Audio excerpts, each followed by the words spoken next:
Just a quick recap about what we're talking about when it comes to compounding growth. So if you had just one investment property worth $500,000, let's say it just goes up by 20%. So we're being really conservative here. That means you would make $100,000. So it's still quite a bit of money, $100,000. Would you agree? Yep. Happy with that? Let's take a look at two properties. Two properties worth $500,000 each.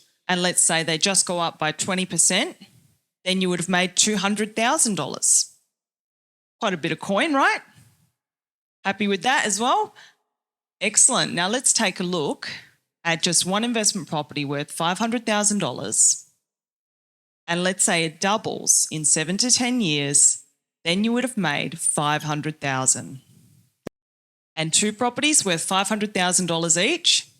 That means you would make $2 million. Who'd be happy with that? $2 million? Woo! Yeah, it's a lot of money, right? Awesome. So look, where you are now, you might be at a bit of a fork in the road. Stay the way you are, keep doing the things you're doing, nothing will really change, or you get slightly worse. Or you could take the direction where you're investing and buying one or two properties every single year to compound your wealth. So I want you to turn to the page in your workbook that says what's motivating you. Just have a real deep think now about what's motivating you. Why are you here? Look, you've all come here for a reason. You've all decided that you want more out of your life. You're not just going to accept retiring on your superannuation. You want a better future for you and your family. Maybe you can finally take the family on that cruise, that holiday that you've been promising for years and years, but just don't have the spare cash to do. Take the kids to Disneyland. Look, I always wanted to go to Disneyland as a kid. I saw kids in my class going overseas to America, and I was always like, hey, Mum and Dad, can I go to America? I'd love to go to Disneyland. I always got told, no, we don't have the money. So that's definitely one thing that's on my bucket list. I really want to do that. And I want you to be able to have the same opportunities. Go on those holidays, do those special things with your kids, take them to Disneyland. Maybe you want to buy that sports car. Whatever it is, if it's a Ferrari, Lamborghini, sports car goal, that's totally fine. And you can write that down as you go. If that's what you want, that's your choice.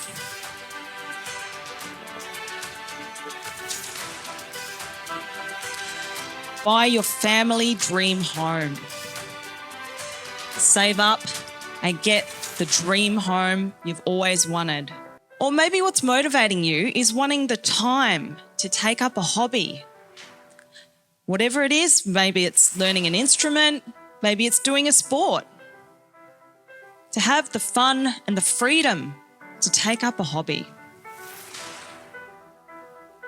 Or maybe it's just back to basics, simple stuff like having the time to have a beautiful lunch with your family and kids. Whatever that is, I want you to just think about that right now. Write down all of these things and more. I want you all to have a list of at least 10 things in your workbook. Belle, what's motivating you? A little bit like David, mine's setting my 5 nieces up for life with their property. So again, one each and more, hopefully, more time travelling, renovating houses for fun as my work, opposed to having them to try and actually make money to make it viable. Helping more animal welfare organisations and taking family on holidays. Fantastic. Thank you so much for sharing. Stephen, what's motivating you? Building lifestyle, freedom, building a foundation for the kids to give property to the kids, and having the freedom to be able to give back to charity. Beautiful. Thank you so much for sharing. I just really quickly want to share what's motivating me. And for me, it's really about leaving a legacy. So Positive Property have partnered with B1G1 and we're actually building a school in Cambodia. So I truly believe that education is the key in getting anyone in their lives from where they are now to where they want to be and having a brighter future. So it's something I'm really proud of, and building that school is pretty amazing. So whether it's charity as well that's motivating you, wanting to give back once you get to that level in your life, you can do amazing things. You can change the world. Okay, let's take a look at some numbers now. So if you've got one property worth $500,000, that's going to make you $25,000 of passive income. Two properties worth $1 million is going to give you $50,000. Three properties worth $1.5 million is going to make you $75,000. Okay, just turn to the workbook and write down these numbers, $75,000 for three properties. Then we got four properties. It's going to make you $100,000 because we're going to be referring back to this throughout your goal setting. So if we've got these numbers written down, then you're going to know how many properties you need to equal what sort of a passive income and what your portfolio will be worth. Five properties worth $2.5 million will make you $125,000. Six properties, $150,000 passive income. Seven properties, $175,000.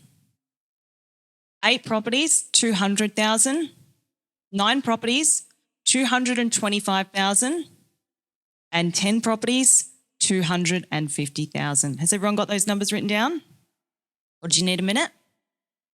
All right, give you a minute. Okay, now you know what properties you need to equal what sort of an income.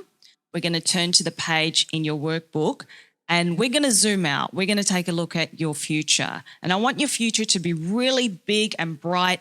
And I want you to have so much more than what you've got right now. So we're going to look at your 10-year goal. So how many houses would you like to have in 10 years' time? And now you know what property equals what sort of a passive income. What passive income would you like to have? So a lot of you might be thinking, oh, okay, realistically, I could do maybe one a year. So that's 10 in 10 years. I want you to know that most of our members are doing anywhere between 1 to 5 properties every single year. So look, one property a year, that's really the floor. I want you to aim for the ceiling. So whatever number you're thinking of for that 10-year goal, think of it, then double it. Everyone got that? Excellent. Give you all a few minutes to write down your 10-year goals. And the passive income is each year. Great question, Michael. Okay, so now we've got our 10-year goals. We're going to zoom back into the future, and now we're going to look at the right now. What are we going to do and what are we going to achieve over the next 12 months together? So how many houses would you like to have in the next 12 months? And what sort of a passive income is that going to create every year? So I'll give you all a minute to have a think about this one. And you're going to use that 10-year goal and you're going to do the math and you're going to work backwards. Whatever that 10-year goal is, divide that by 10. That's your 12-month goal. 12-month goal.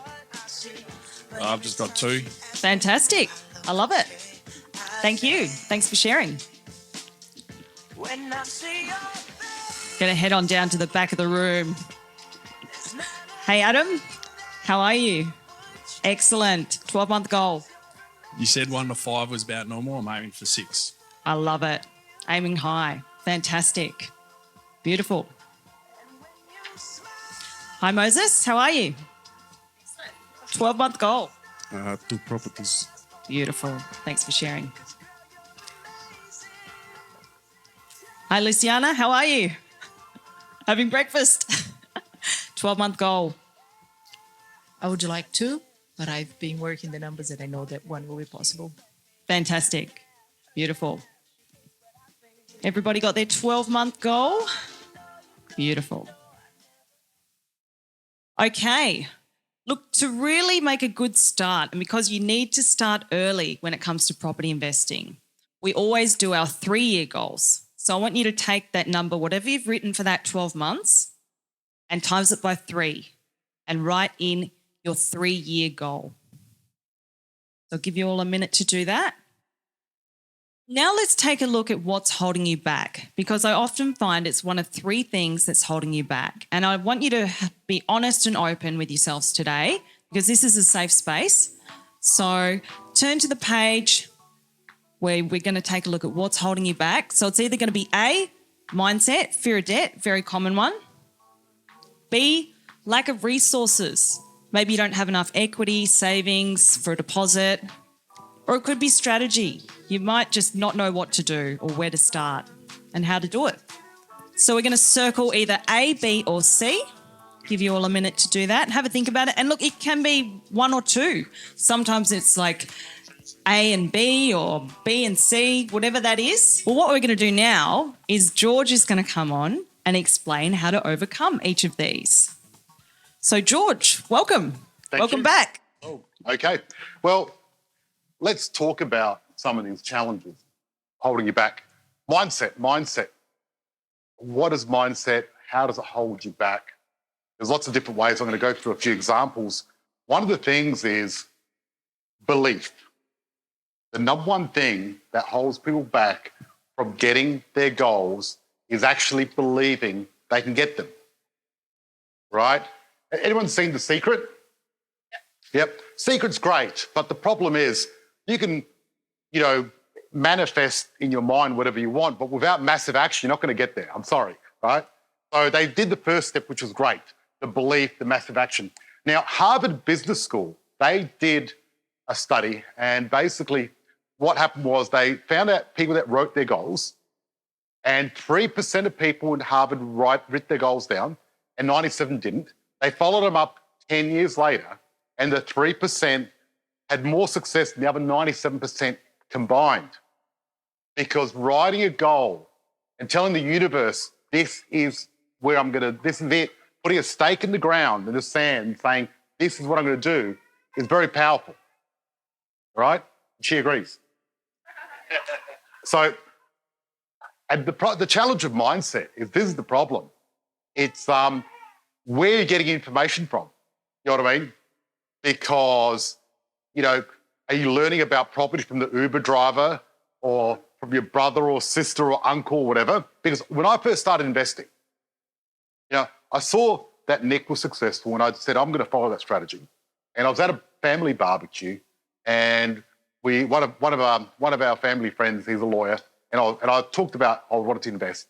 He's like, oh, not the right time to invest. And that's stupid, this buy and hold thing. You should do shares instead and blah, blah, blah.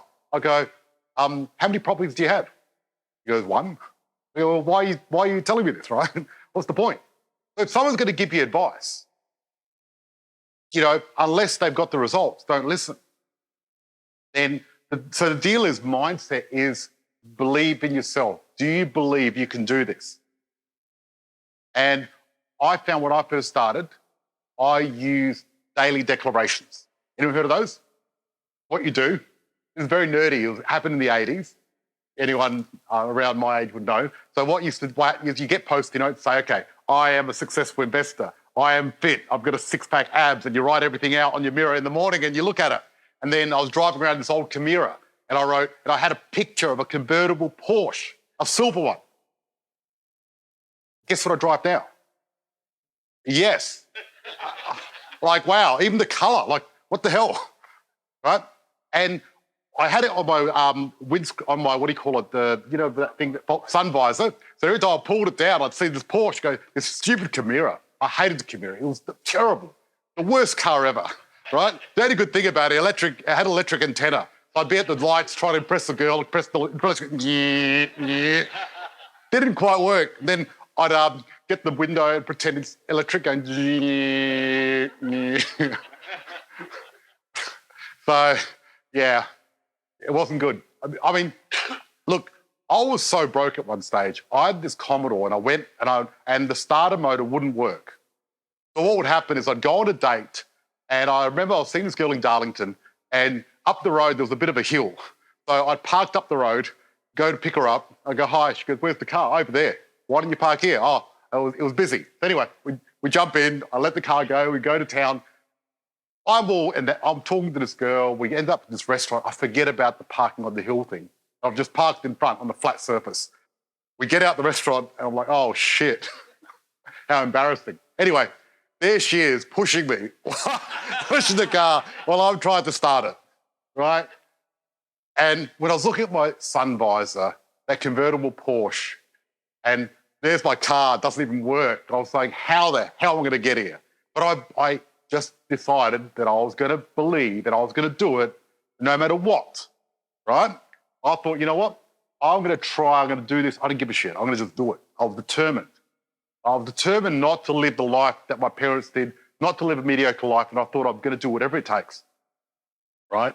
And at first, I didn't really believe it, but I kept saying it to myself over and over and over and reminding myself until it became my reality, right? What you believe you can see, you know, you really can create your universe through what you believe. I'm going to get this whiteboard out because I want to go through. I'm going on a tangent, but I have to. That's the way I do things. Sorry, Christina. Remember how we're talking about the three futures, right? And how the step you take, the quicker you take it, the smaller the step to get where you want to get. So there's two pains you can have in life. Only two categories. There's the pain of discipline and the pain of regret. So that's the bad news. It's not optional. You have to choose one. But the good news is you get to choose, right? How awesome is that? So you get to choose every day whether you're going to experience the pain of discipline or the pain of regret. Now, which one do you think is easier? Well, easier to have regret because you don't have to do it now, it's in the future, right? But which one's less painful? You know, I mean, let's say you want to give up smoking and in 20 years' time, what's going to be more painful, giving up now or not giving up and having health problems in the future? Let's say if you're overweight or if you don't look at your income. So really, the way I see it is the pain of discipline is an awesome pain because it's not as hard, it's small, because the pain of regret's here. That big step, that's the pain of regret. That little step, pain of discipline. And it's great that we get to choose. So belief. The other belief is, and this is one thing you have to believe. I mean, you believe in yourself. That's the hardest thing. The second thing, you need to believe in me and our system that it's going to work for you. Because if you don't believe that I've done it, that a lot of other people have done it, you're not going to be all in. And, you know, I like to be authentic. I don't bullshit. What I say is the way it is. I don't, you know, pretend that I'm something that I'm not. And I hope you realise that over the next 2 days when you get to know me. All right? So, mindset, fear of debt. And the reason people have fear of debt, you know what fear is? I'll tell you what fear is. False expectations appearing real. How many times when you're scared of something, you know, to leave your job or ask someone out on a date or whatever, now, once you've done it, you're thinking, well, that was easy. Because our mind plays tricks on us. It makes things difficult. And you've got to just overcome that fear. And the reason people have fear of debt is because, one, we've been taught that debt is bad. But good debt is good debt. And the wealthy investors, they know that you have to use debt to get where you want to get because you can't do it yourself. So let's say a $500,000 house and you save up $500,000 to buy it. How long is it going to take you? Shit, long time. Now, if that property goes up, because they average 7%, goes up 7%, that's $35,000. If that property goes up by $35,000 in 1 year, that's around 7%. What percentage have you made in your money? 7%, right? But if I put $100,000 deposit and I borrow $400,000, and to borrow $400,000, the $500,000 house at the moment is going to cost me about $100 a week, maybe $150 a week with these interest rates. It's going to go down later.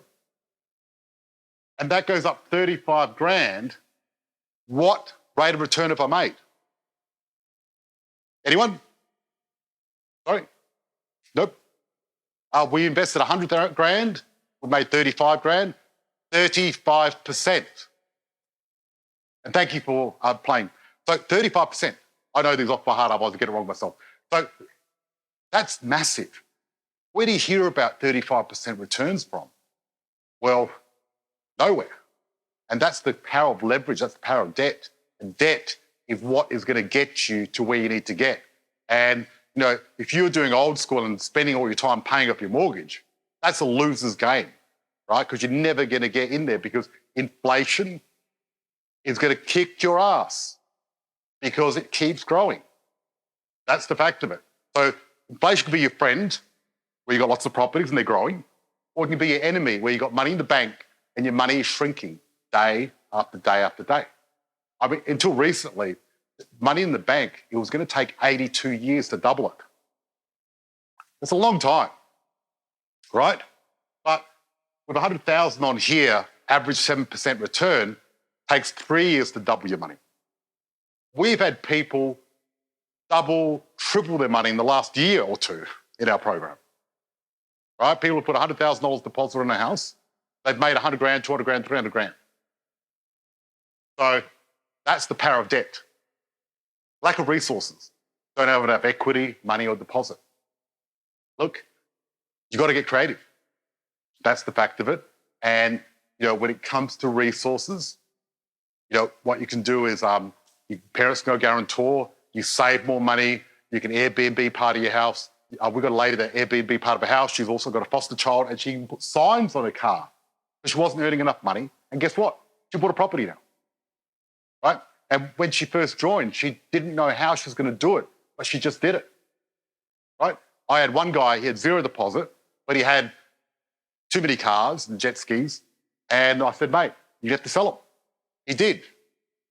And now he's a millionaire.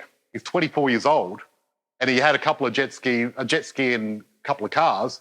Now he's got 2 houses instead and $1 million equity. What's better? Not only that, he's making money every week out of these properties and getting paid at 24. He's got more money than his parents. He lives at home. Because I say, don't leave home. Everyone's like, I want to move out. Stay home. Stay home and buy properties, right? Don't buy an owner occupier. That's the worst thing you can do. If you already got one, use it. But don't. I didn't buy an owner occupier for a long time. Owner occupier doesn't make me a lot of money. Actually, the opposite. Cost me money. But I wanted the $5 million house on the beach, so I did it.